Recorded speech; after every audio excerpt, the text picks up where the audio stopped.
A standing backflip involves three basic steps.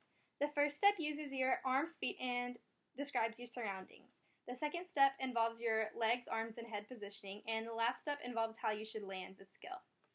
I will explain to you each of these three steps, and then I will use several informational pictures and diagrams and myself as a model to show how your body should be positioned and the easiest, safest way to execute this skill. The first step to complete a backflip involves your arms, feet, and surroundings. Your feet must start completely together to complete this skill.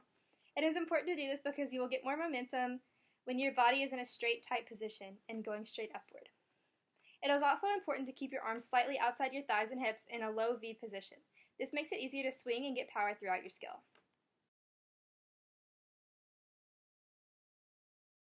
The second step in completing a backflip is involving your legs, arms, and your head positioning as well. You have to make sure that you bend your legs and dip to get a powerful jump when you come off the ground.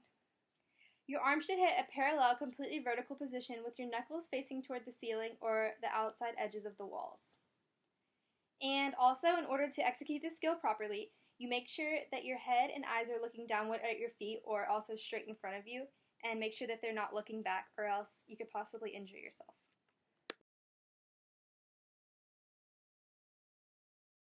The third and final step involves landing your backflip.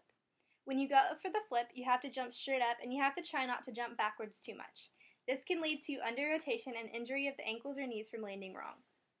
Once your eyes see the ground, you have to make sure that your legs are in a bent position and your feet are pointed downward so that you land on your toes first and not your heels. Once you land appropriately, you should stand up perfectly straight and place your hands next to your side.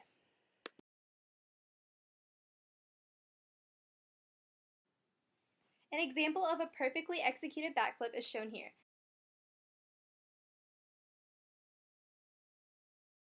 So, to sum this all up, a standing backflip consists of three major steps that you must execute. The first step involves aligning your feet with your shoulders and keeping your arms out to your side. Next, you must dip and swing to get power. And the third step involves your air positioning and landing. When you follow these three steps, you should be able to now attempt a backflip. Please do not try this if you have no experience in tumbling or no safe place to practice this without a coach. Maybe one day you can do a backflip as easily as me.